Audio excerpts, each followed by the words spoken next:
All right, guys, I think we're now live for another Tuesday edition of NOMBERG Law Live. As we do each Tuesday, we try to come to you at 10 a.m. We're a little late. I had court. I've actually dressed up today, and not just for court, it was also for my guest, for Shawn Cole, a good friend who's an attorney in Montgomery. How are you doing today, Shawn? I'm great. Thank you, Bernard. How are you?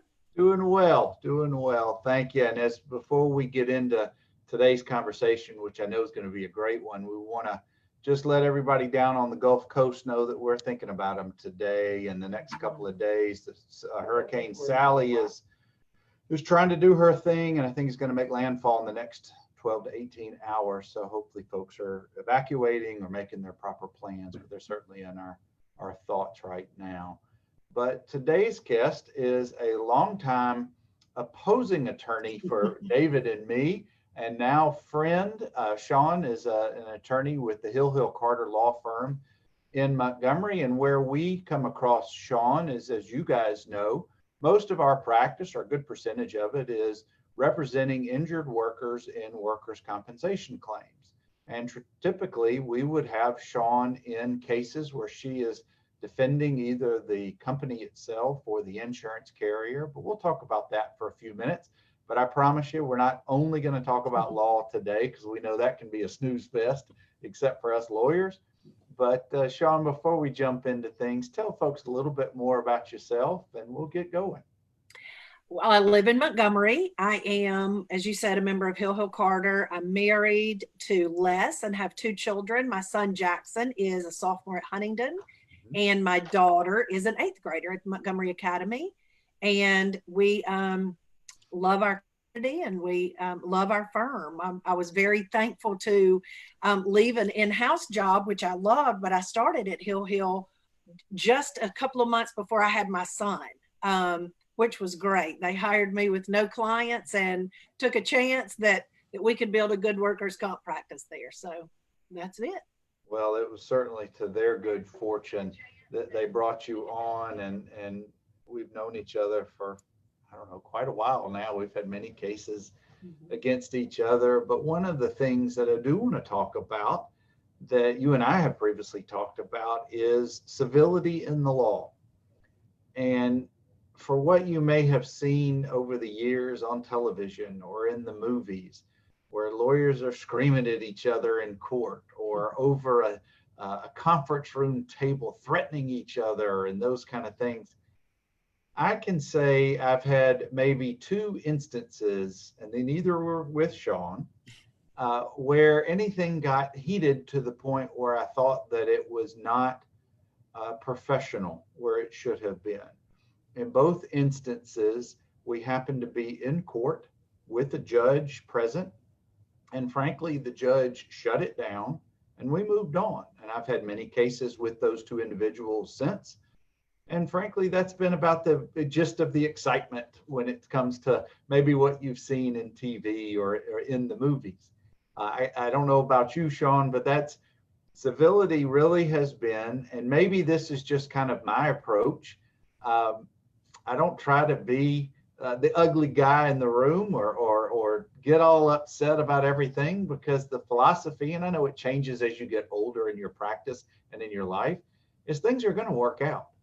And being ugly to somebody just rarely helps things. What's been your experience? I agree, Bernard. You know, I speak on ethics several times a year at different conferences, and a lot of that is to insurance. And I try to explain to them that that's not how we operate. Judges don't like it. I mean, they don't. I think it is counterproductive to our clients. It makes the practice of law miserable if you can't be civil, to be quite honest with you. And I believe we save time and money when we can be civil with one another, when we can have a good rapport. I think we can still be zealous advocates. But I don't think, first of all, with what we do, especially in workers' comp, we and our adjusters and our clients deal with these things more regularly than the claimants. And so quite honestly, most of the people that I deal with were injured to some regard. They may exaggerate a bit, maybe because they are afraid of the system, they're afraid of what's going to happen, but it doesn't solve anything for me to be unkind to them, first of all. Secondly, it's much faster when I can pick up the phone and call you and talk to you through a situation, and you may identify issues to me that I was unaware of, or vice versa. And when there is contentiousness, it just drags things out longer. Our firm is a member of an organization called the National Association of Minority and Women-Owned Law Firms. And one of the gentlemen from Puerto Rico was doing a pitch about his firm. And he said, if you want to hire a bulldog, go to the pet store. If you want a bulldog, go to the pet store. But if you want a gentleman lawyer, you can hire me. And I think I'm a female, but I think that idea of the gentleman lawyer is what we should expect. It's so true. You and I had a case earlier this year that I could not get resolved with the claims adjuster because we valued it as one level and they originally valued it as another. The claim came to you. I filed the lawsuit. Ultimately, you and I worked out the differences to my client's satisfaction, and I assume your client's satisfaction, because it brought finality to the case. It was at a higher level of not quite where my client thought it should be, but it was much closer than was originally evaluated. Right. We didn't have to go into court. We didn't have any shouting, no fighting. But one of the things that I've always taken for granted, practicing law in the South, in Alabama, starting in the mid 90s, I'm just past 25 years, is I'm a white guy. I don't have the hurdles that women have. I don't have the traditional hurdles that minorities, African Americans, wherever you're from, have had. And I know, I'm going to assume, for you just starting out as a young lawyer, being female, I'm sure that you were not treated in the same regard, the same light that I was. Even though I was young, I'm a white guy. And how have you dealt with that? I know that's not been easy. Well, I'm going to be honest with you. I've really not had that much problem. There was one lawyer you and I have talked about who was a little, he attempted to be a little forceful at first. And I called and just said, my client is the one writing the check, and we can make this easy. We can make it difficult. I consider myself a fact finder, and I'm going to treat you with courtesy, whether you're kind to me or not. I'm going to do what benefits my client. And since then, it's been great. I have had one experience with one attorney over the course of 27 years of practicing law that simply doesn't have that same attitude. I think there are a lot of females that certainly have been bullied or have been seen as weak if they were courteous.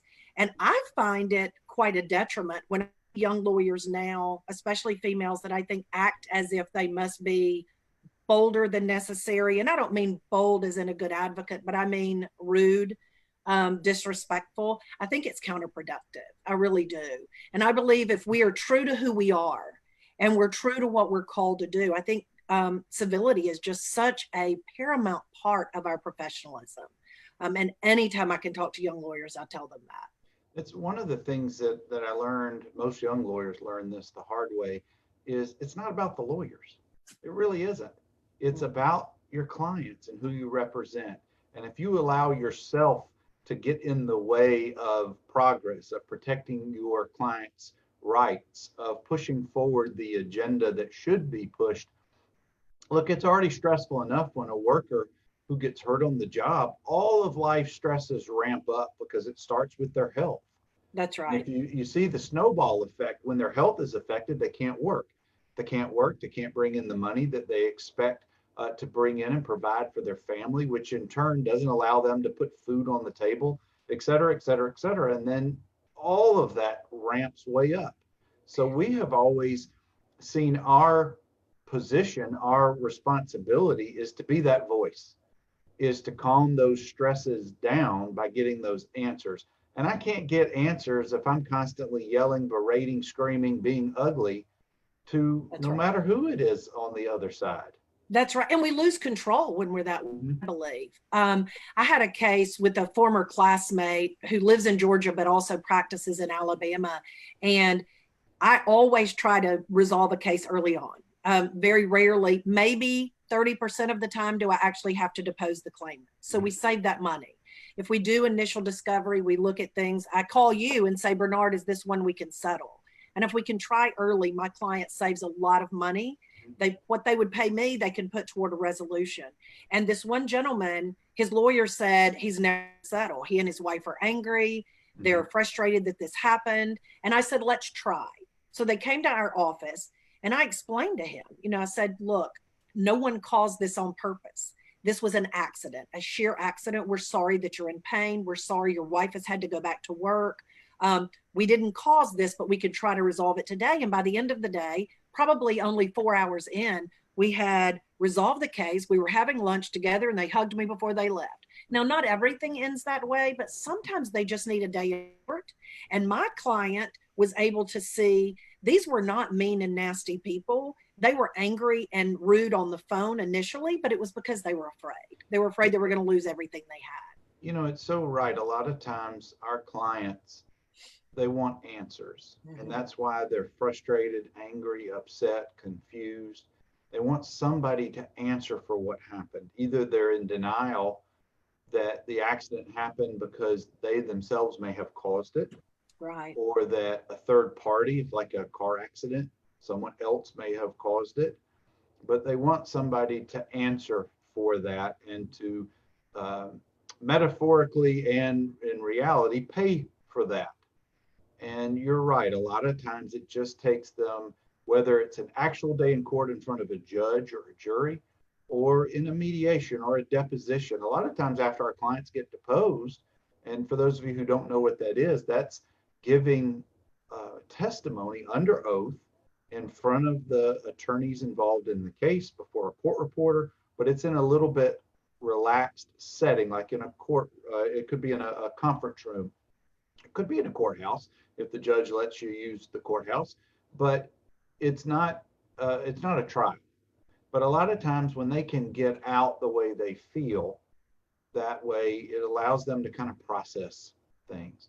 So anyway, it is always been my approach that having civility between the attorneys who are involved in the case, whether it's an insurance adjuster or whomever I'm dealing with, well, we're still going to protect our clients' rights and try to maximize what we can do for them under the law. And frankly, that's a whole nother subject about how limiting it is for our clients under the law. That's why I think civility just is so very important, particularly with what's going on in modern society with whatever's going on in 2020. Art, also, I'll tell you something else. If you call me, or if David calls me, or if Lindsay Simmons or Larry King or Bill Abel call me and say, we have a situation, we have a problem, I'm going to listen to them. I may be able to call one of you, and these are lawyers that I have cases against on a regular basis. And I may call you and say, Bernard, I know you filed this suit, but you may not know A, B, C, and D. And you may determine that that suit needs to be dismissed because there are new facts that you were not aware of. When we act civilly and we work well with those, I call them frenemies, folks that we have cases against often, but that we have a nice rapport with, we're able to cut to the chase. We're able to resolve things amicably, and we can trust that what you're sending me is a fair and accurate representation of the facts. And it saves all of us time and money. It really does. And for those of you who just joined us or may have tuned in later on, I'm talking with Montgomery attorney Shawn Cole. Right now, we've been talking about civility in the law, and I kind of want to pivot for a few minutes, Shawn, and talk about what I think has always been there for our positions, our titles, if you will, in the community, and that's being leaders as lawyers. And frankly, the last 6 months, 7 months have been as challenging in our society as they've ever been during our lifetime, and maybe in the last 3 lifetimes. But I have found, I have thought, I have hopefully executed a little bit of being a leader in my community. And that's where I want to go with this for a few minutes. I know you and I briefly chatted about this previously, but I just think it's so important on many levels for lawyers to be able to communicate with the public as a whole, to be able to, again, find answers or provide information for those who need it. And I'm not just talking about your clients. I mean, anyone who comes in contact with you, whether it's at your religious place of worship or in your neighborhood or wherever it is that you are. I just think being a lawyer has some expectation of also being a leader. I agree. We have in Montgomery, and I'm sure you all in Birmingham as well, but we have an amazing volunteer lawyers program. I've been fortunate to be on the foundation board for that for, I guess this is my second year. It's challenging right now to offer those free legal services to people, but we also do fundraisers for nonprofits within our community. The last couple of fundraisers we have been for Mercy House, day shelter for homeless. And we have people, Bernard, that are from various Christian churches. A Muslim guy comes out and does haircuts. They call them mercy cuts. We have folks from the Jewish community. All over, we work together for the betterment of our community. And I'll tell you, we have an amazing group of nonprofits in Montgomery that work well together. They may be applying for the same grants and all trying to fundraise, but they share resources, they share friendships, they work across lines all over. And I believe that's why we didn't have a lot of riots when we had a lot of protests. Those folks that are boots on the ground, and I'm talking the leader of That's My Child, from, Flatline Movement, and Dwayne Rembert from there, Charles Lee from the other, Anthony Brock, who has Valiant Cross Academy, Ken Austin with Mercy House. They were out in the midst of this saying, hey guys, you have a voice, and ladies, you have a voice. Speak what you want to speak, do it in a way that is productive. And I believe they deflected what could have been really bad. I so agree. A couple of years ago, I had Nancy, who was then the executive director of the volunteer lawyers program in Birmingham, and she came on and just told just beautifully about what lawyers are doing in Birmingham to volunteer their time. Not only showing up at certain hours at the courthouse to be available to offer free legal advice, but getting out in the community, like you just stated. And for those of you, I don't know if you caught a few weeks ago, our firm, Larry King and his firm, we put together Lawyers for Peace program. We did it originally in 2017 at the courthouse in Birmingham. We did it virtually online here a few weeks ago. Joyce Vance spoke. Senator Doug Jones spoke. So many, former presiding judge Houston Brown also spoke, and several local clergy also spoke. And it was so beautifully done. Many of whom as part of the speakers are lawyers, and they expressed why it's so important at this time, why we need unity, solidarity, peace, communication, etc. And I just feel so strongly about those things. But you had mentioned to me the other day about 211 in the community. So I'm going to post a link as you talk about what is 211 and how can people get involved with that to give back. This is a great organization. So 211 Connects Alabama is a United Way agency, and you can call 211. Anyone in the community can call 211 if you need legal services, if you need emergency food needs, help with power bills, people that are abused and abandoned and need shelter.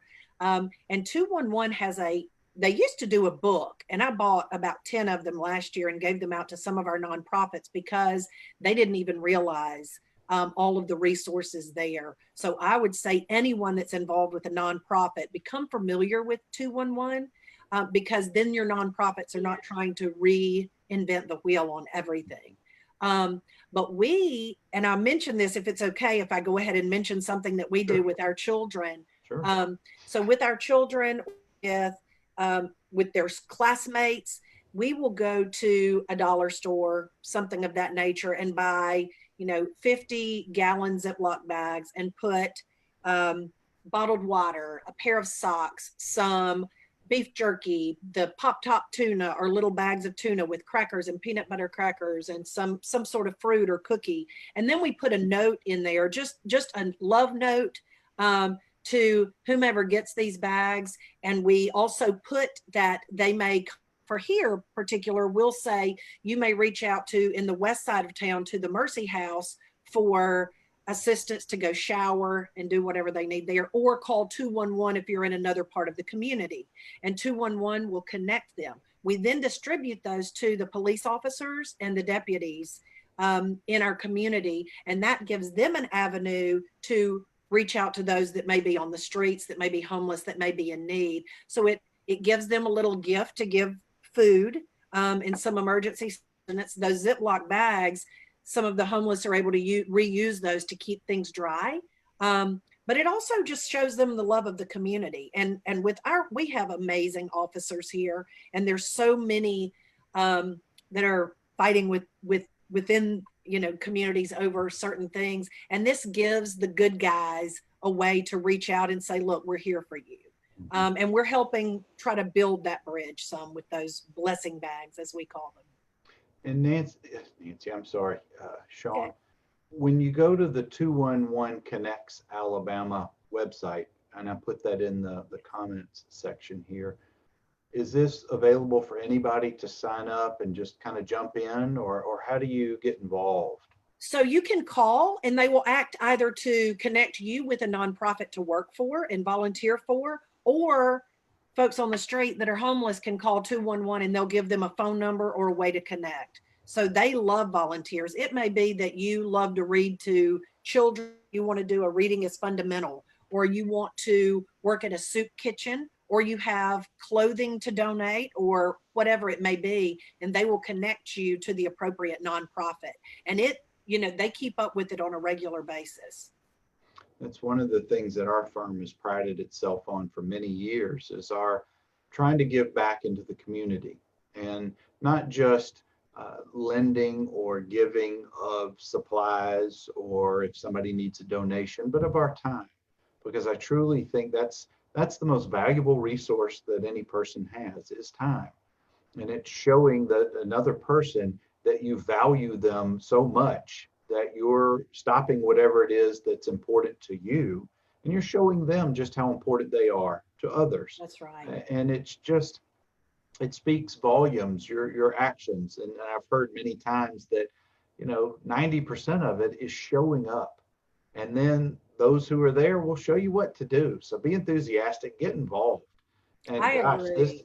with what's going on in the world, and hopefully in the upcoming months, we'll find not only a vaccine, but also treatment plans, and the world will hopefully get back to whatever the sense of normalcy will be into the future. Hopefully people are continuing to be civil. I know but the last thing I was going to say is, Shawn, I know it's been a challenge for the practice of law, like it has been for everything in society, but we've figured out how to keep going forward. We may not see our clients in person, face to face, but I'll certainly see them on Zoom or FaceTime or however it may be. I think I've only had one in-person court hearing with a colleague of yours several weeks ago up in Gadsden, but I know there's going to come a time where we're going to be back in person for everything that we do. But it really just takes a little bit more civility and a little bit more patience to be able to get through these times. I agree. I believe, whether it is with us practicing law, whether it is volunteering in the community, I think it's important. We have certain skills that we were gifted with or we learned in law school, and we have resources that a lot of people don't. And even if our businesses, some people are having a little slower time with business, and it's been amazing to see them jump in and work with some of our volunteer law efforts that have been going on because they have extra time now. And so I think you're right. Civility, when we're in our communities, and our volunteer lawyers group takes our show on the road, if you will, and we go into different communities, because oftentimes we find that someone from the west side may not feel comfortable going to the north side because of warring families or what have you. And so as we go into those communities, they get to know lawyers, and if they have to go to court, they're not quite as nervous. They're not quite as anxious because we can help with that. We had one fellow that had not been able to get a driver's license for years because of fines. And our firm as well is very involved and tries to do as much as we can in the community with education or other things. And this man was able to change the trajectory of his life He worked to pay for his fines, but we worked to, we just got his driver's license reinstated. Mhm. He was able to get a CDL and start a job, and he hadn't worked in years and years because he couldn't. Yeah, And so one small thing to yeah. us was huge and life changing. It is life changing, and a lot of people who don't deal with lawyers frequently or even very at all may be intimidated just because they are a lawyer. That's And right. we've worked so very hard at trying to show our clients and the public just because we have an extra degree doesn't mean we're any better than the people who we represent. We just have a license, we have a responsibility, but I'm just an average dude. That's right. And it's sometimes it's intimidating for people to meet with lawyers regardless of the setting. But I know that you guys, your firm, and particularly you, Shawn, do such a great job of kind of breaking down some of those barriers while still protecting your clients' Sure. rights and your cases. And I want to thank you for such a civil conversation today. Well, thank you so much for having me with you. Guys, it's as I try to do each week, it's interesting conversations with people in their areas of expertise. And certainly Shawn Cole fits that bill. And I've so enjoyed our few minutes today. Thank you, Bernard. I enjoyed being with you too, and I look forward to seeing you soon. Absolutely. And guys, we've got many guests over the next several months lined up. I hope you'll continue to join us. We always appreciate the comments and those peeking in while we're live, or maybe you catch us on replay. But NOMBERG Law Live, as I always do, eventually we put this up on YouTube. You can watch it there. And we turn it into a podcast in the upcoming weeks, so you can listen if you don't want to have to watch. But thank you again. Y'all continue to be safe, particularly any of y'all down on the coast. We've got Hurricane Sally is coming, albeit she's taking her time.